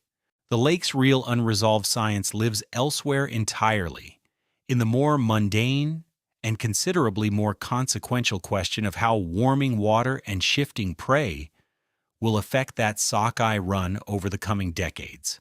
A genuine, open research question with real economic stakes behind it, and unlike the creature, real data already accumulating. The lake feeds directly into the Kvichak River, one of the most productive sockeye salmon systems feeding Bristol Bay, itself the largest wild sockeye fishery left on Earth, which is the real reason researchers and fisheries managers spend so much time on Lake Iliamna in the first place. The Ili legend, meanwhile, draws on generations of oral tradition from the Yupik, Dena'ina, and other communities settled around the lake, later joined by scattered pilot and fisherman reports through the 20th century, none of them verified, all of them sincerely told, which is a very different kind of record than a fish count or a temperature log, and deserves to be treated as such rather than folded into the same category. Even the lake's winter ice cover has been shifting, with researchers noting a trend toward later freeze-up and earlier breakup in recent decades, a pattern consistent with the broader warming affecting the sockeye runs and Murray colonies described elsewhere in this account. Though Iliamna's own ice record remains shorter and less complete than researchers studying it would prefer, sonar and hydroacoustic surveys conducted on the lake as part of ordinary fisheries research, counting fish rather than hunting cryptids, have never returned an anomalous signal large or strange enough to draw scientific follow-up. A quieter, less dramatic kind of negative evidence than a failed monster hunt, but the evidence that actually exists. Limnologists who study the lake directly, rather than the legend attached to it, focus on things like its thermal layering through the seasons, its oxygen levels at depth, and how quickly warming surface water in summer might eventually start affecting the cold water habitat sockeye fry depend on in their early years. Research that draws far less attention than a cryptid search but carries far more direct consequence for the fishery the region's economy actually depends on. The stakes around that fishery are high enough that the watershed feeding into Bristol Bay, Lake Iliamna included, has been at the center of one of the longest-running resource development fights in the state. Centered on a large proposed copper and gold mine upstream that opponents argue could threaten the same sockeye runs the region depends on. That fight owes nothing to the lake monster and everything to the lake's real, measurable value, exactly the kind of stake that tends to get lost underneath a more entertaining legend. The people who lived on this coastline the longest left behind their own kind of unresolved record, carved directly into stone, rather than buried in sediment or logged automatically by a satellite. At Petroglyph Beach outside Wrangell in southeast Alaska, more than 40 individual carvings cover exposed rock right at the tide line, depicting salmon, whales, spirals, and stylized human faces worn soft by tide and weather. Archaeological dating of the site places the oldest carvings at roughly 8,000 years old, old enough that some researchers believe at least a portion of them predate the Tlingit people who inhabit the region today and who hold the beach as culturally significant, which would mean the images outlasted the culture that first made them by a considerable margin. Passed forward as a landscape feature to be interpreted, rather than as a living tradition to be continued. What the carvings actually mean is actively debated among the people who study them closely. One serious line of interpretation treats them as ritual, tied to hunting success, or to the salmon runs the carvings so often depict, functioning as a kind of request made to the animals, or an acknowledgement made to the place itself. Another interpretation, argued just as seriously by other specialists, holds that at least some of the images may carry no encoded meaning beyond their own making. Marks left because making them mattered in that particular moment, not because they were built to communicate anything forward across 8,000 years to strangers who'd never meet their carvers. Both readings are equally defensible from the same physical evidence, because that evidence, a rock face full of images with no accompanying text in any language, can't by itself settle a question about intent that old. It's an honest, unresolved case, not because nobody's looked closely enough, but because the kind of evidence that would actually resolve it, direct testimony from people 8 millennia gone, simply can't exist anymore. The carvings themselves were made by pecking directly into the beach's exposed rock with a harder stone, a technique that leaves a distinctive pale, roughened mark against the surrounding surface, one that's held up remarkably well against 100 centuries of tide and weather, precisely because it was cut into the stone rather than painted onto it. The site became a state historic park in 2000, and replica carvings now sit on a viewing deck above the beach, specifically so visitors can make their own rubbings there instead of on the originals. A small, practical compromise between public access and preserving a record that can't be replaced once it's worn away. Similar carved beaches exist elsewhere along the northwest coast, from British Columbia down into Washington state. And researchers studying the wider tradition have found enough shared motifs, spirals, salmon, stylized faces to suggest some degree of cultural connection or shared visual vocabulary running the length of the coast over thousands of years, even where the specific communities making the carvings at any one site changed over that time.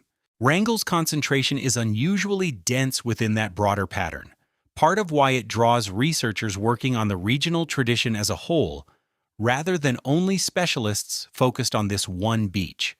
Because the carvings sit directly in the intertidal zone, they spend part of every day submerged and part of every day exposed, a cycle that's preserved them for thousands of years, but also makes them vulnerable to anything that changes local wave energy or sea level over time. Part of why the state park designation includes ongoing monitoring of the rock surfaces themselves, not just management of visitor access to the beach. Dating rock art this old is rarely straightforward, since there's no organic material inside the carving itself to radiocarbon test directly.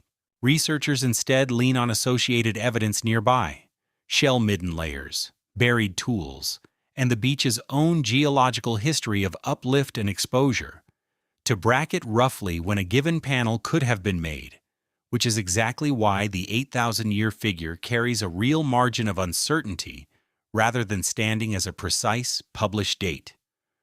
No account of Alaska's stranger geography gets very far without running into the claim that a triangular stretch of the state, Awan, roughly bounded by Anchorage, Juneau, and Utqiagvik, has swallowed more than 20,000 people since sometime in the 1970s, a figure repeated so often in popular retellings that it's picked up its own nickname, the Alaska Triangle.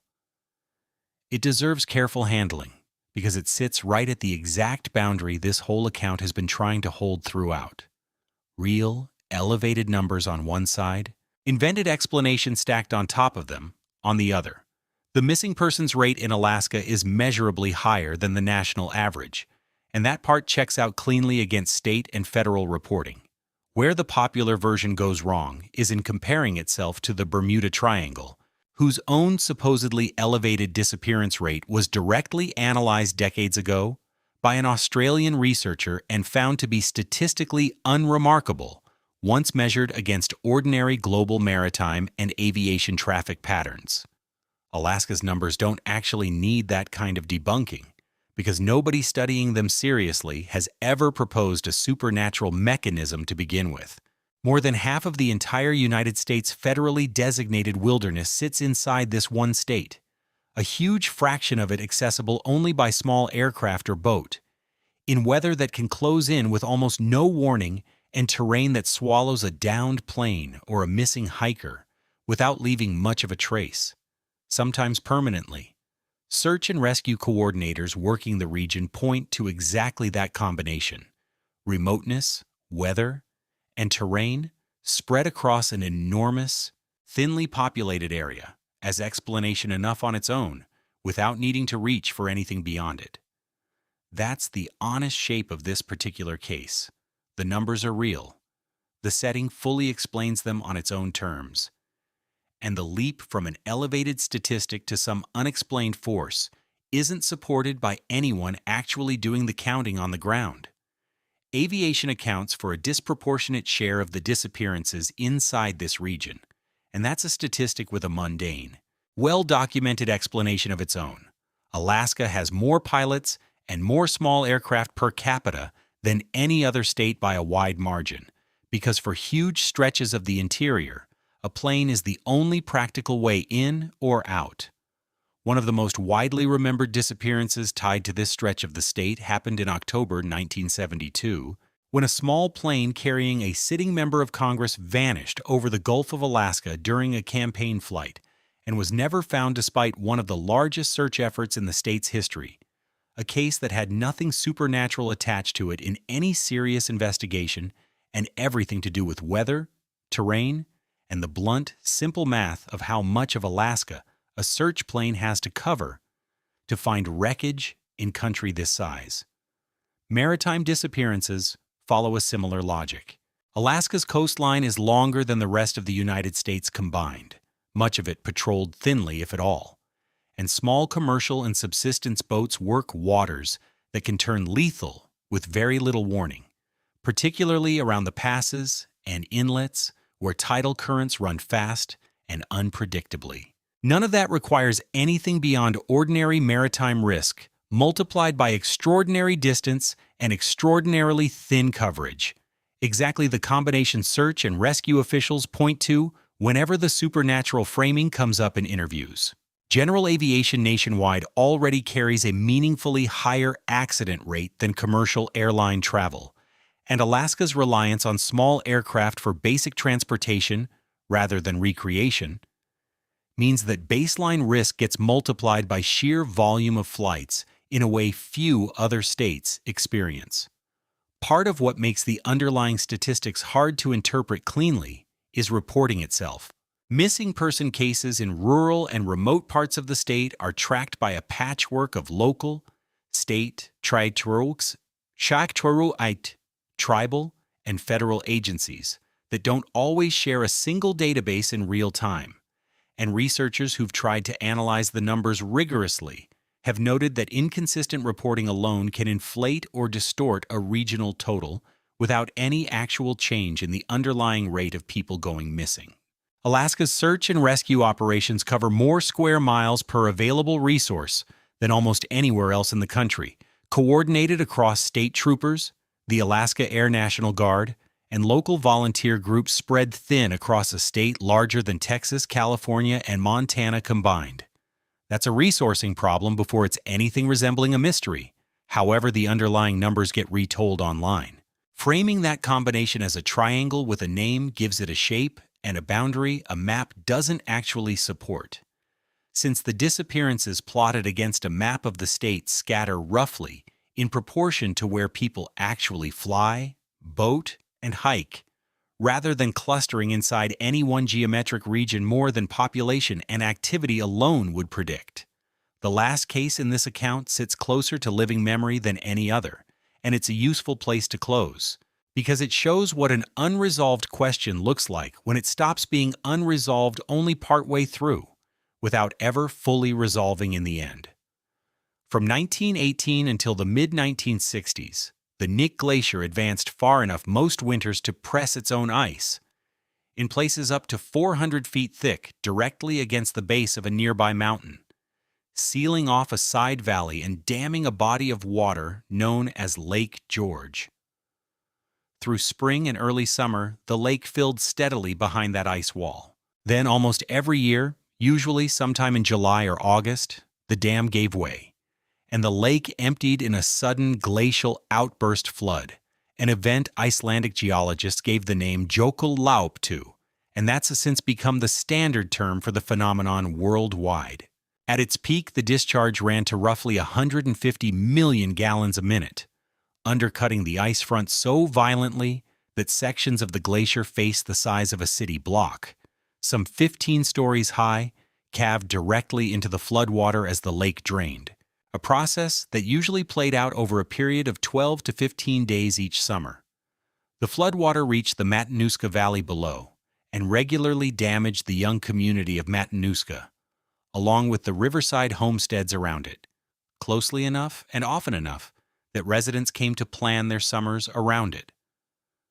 An almost annual, mostly predictable act of nature that nonetheless never arrived on exactly the same date twice, its timing shifting from year to year by weeks, depending on snowpack and ice thickness that nobody was tracking closely enough at the time to forecast with any real precision. Then in the mid-1960s, it simply stopped. The Knik Glacier failed to advance far enough to reseal the valley in 1963, and it hasn't done so since. Lake George still exists today, drained now to a fraction of its old high-water extent, sitting quietly behind a glacier that retreated instead of re-advancing, and never came back to finish the dam it used to rebuild every single winter without fail. The mechanism for why the floods happened at all is completely understood. Ice blocks water, pressure builds behind it, the ice eventually fails, and the water goes. What isn't resolved, and by its nature may never be resolved through the historical record alone, is why the glacier's advanced behavior shifted as sharply as it did in that one specific decade rather than tapering off gradually the way a simple warming trend might predict on its own, and whether any of Alaska's thousands of other retreating glaciers, many of them thinning and reorganizing their internal plumbing, the same way Bering Glacier does in the years before a surge, could someday advance far enough again to dam a valley nobody currently expects it to touch. South Central Alaska spent nearly 50 years plotting its calendar around an ice dam that broke like clockwork, and then, without any single dramatic event marking the change, quietly stopped keeping time altogether. While it lasted, the annual flood wasn't only a hazard. It became something close to a seasonal event people traveled to see, with residents and visitors making a point of watching the ice front calve and the lake drain from a safe distance, treating a genuine natural hazard almost the way other places treat a fireworks show. Today, Knik Glacier and the reduced lake behind it are still a destination, reached by helicopter tours and jet boats out of the Matanuska-Susitna Valley, drawing visitors who come to see the ice face and the braided river below it without ever having witnessed the annual spectacle that used to define the place. A flood that shaped the local calendar for 2 generations, and then, within a handful of years, simply stopped being part of it. The term Jökullaup itself borrows from Iceland, where glacier-dammed lakes beneath the Vatnajökull ice cap have produced similar catastrophic drainages for centuries, some large enough to have shaped Icelandic road building and bridge design around the standing expectation that a major flood will eventually test any crossing built in its path. Researchers tracking Alaska's glaciers today watch dozens of them for the same broad signs Knik Glacier once showed before it stopped advancing, whether a glacier's front is gaining or losing ice overall, and whether its terminus is thickening or thinning at the specific point where it would need to reach a valley wall to dam anything.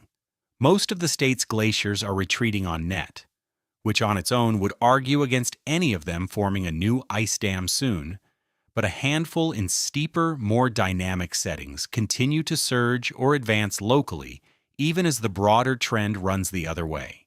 Exactly the kind of exception that keeps this question from being fully closed on a statewide basis. Nick Glacier itself isn't classified as a true surge-type glacier the way Bering Glacier is, but glaciologists studying it have noted occasional short-term advances at specific points along its face even during the broader multi-decade retreat, small, localized pushes that never got anywhere close to sealing the valley again, but that show the ice there hasn't behaved as a single, uniformly retreating mass. Whether a longer or larger version of one of those local pushes could someday reseal the valley is at this point a question nobody has ruled out so much as simply set aside as unlikely under current conditions. State and university researchers keep a standing interest in Nick Glacier precisely because its history gives them a documented human timescale example of an ice dam forming, holding, and failing. A rare complete record that helps calibrate how researchers think about ice-dammed lake hazards at less studied glaciers elsewhere in the state and beyond. None of these 20 cases sit at the same distance from an answer, and that distance is worth naming plainly rather than letting it blur into one undifferentiated hum of mystery. Some, the Murray die-off, the Valley of 10,000 Smokes, the 1964 subsidence itself, are closed questions with an open footnote attached. The mechanism is fully understood, and only some smaller downstream detail is still being worked out. Others, the eastern Denali Fault, the unassigned residual in the St. Elias uplift, which slope along the St. Elias coast fails next, are still open at the level of mechanism rather than detail, because the measurement that would close them hasn't been built yet by anyone, anywhere. And at least one Ili in Lake Iliamna was never a scientific question to begin with, however sincerely it gets told and retold, and treating it as one only borrows credibility it hasn't earned. Collapsing all three categories into a single, uniform sense of the uncanny is what most retellings of this coastline do. Keeping them separate case by case has been the entire point of going through them this way. Every one of these cases also sits inside a landscape that runs on its own timescale, not an audience's. A caldera took 2 millennia to become legible. A mountain range still hasn't finished being weighed. A fault might not announce itself again for another century or next year. Working at that pace is the actual discipline this kind of investigation requires, a far less cinematic discipline than the word mystery usually implies. That patience shows up in small, unglamorous ways across almost every case on this list. A GPS receiver bolted to a rock outcrop above Yakutate records the same handful of millimeters of movement, winter after winter, until enough winters have passed for a trend to separate itself from noise. A core barrel comes up out of the Girdwood mud with one more thin, dark band in it, indistinguishable to an untrained eye from the band above and the band below, and gets logged, dated, and filed alongside 100 others like it. A beach survey volunteer walks the same half-mile of Gulf of Alaska shoreline on the same Tuesday morning it's been walked for years, most weeks finding nothing worth noting at all. None of that reads as drama in the moment it happens. It's only years later, stacked up against enough other quiet mornings, that any of it turns into an answer, or narrows a bracket, or finally rules something out for good, one unremarkable data point at a time, in a place too large, too remote, and too cold for any real shortcut. Nearly every case here also eventually funnels back through the same short list of institutions: the USGS, UAF, NOAA's Regional Fisheries and Weather Services, the Alaska Volcano Observatory, the Alaska Earthquake Center, a scattering of federal land and wildlife agencies. That's not a coincidence of who happened to publish first. Alaska's research base is strikingly small relative to the area it has to cover, which means the same handful of groups end up responsible for monitoring a fault, a glacier, a fishery, and a volcano that might, in a smaller and denser state, each have their own dedicated, better-funded program watching them full-time. Alaska alone is larger than the next 3 largest U.S. states combined, with a coastline longer than the rest of the countries put together, scale that shows up again and again across this list, not as an excuse, but as the actual unglamorous reason. So many of these cases stay open only because nobody has finished covering that much ground with instruments yet. That's the shape this coastline keeps taking. Case after case, once you follow the physical evidence instead of the reputation built up around it. A caldera with a well-understood flood and a still open question of exactly when it happened. A mountain range rising for two identified reasons that still don't add up to the whole measured number. A fault half-mapped and half-silent. A glacier that surges on a clock nobody outside it can read in advance. A coastline of unstable slopes with the mechanism solved and the ranking unsolved. Craters that blow their lids for a reason now well understood and, in places, still entirely unpredicted. A pipeline absorbing a current from 150 million kilometers away, one engineers can explain in principle and still can't map in the detail they'd actually need. A seabird die-off. With the mechanism fully closed and the recovery still open. A salmon run, whose collapse is diagnosed and whose recovery isn't. A beach full of 8,000-year-old questions that the people who could have answered them left this continent permanently unable to answer for anyone who came after. What almost none of these cases needed. Once the instruments went in, the deposits got dated, and the models got tested honestly against real numbers, was a supernatural explanation standing in for the actual work. What most of them needed, and in a lot of cases still need, was a better sensor, a finer resolution model, a deeper core sample, or simply more time on the clock for a short scientific record to grow into a long one. Alaska isn't short on genuine unknowns. It's short, in case after case on this list, on nothing stranger or more sinister than measurement. Of these 20 cases, which one would you want investigated first? The silent half of the Denali Fault, the residual uplift nobody's assigned a cause to yet in the St. Elias Range, or the next slope waiting to let go somewhere along Icy Bay? Tell me in the comments, since that's exactly what decides what gets measured next. If you'd rather watch real unresolved geology than an invented monster, hit like and subscribe, because there's a lot more of this state still sitting right on that line between known and unknown.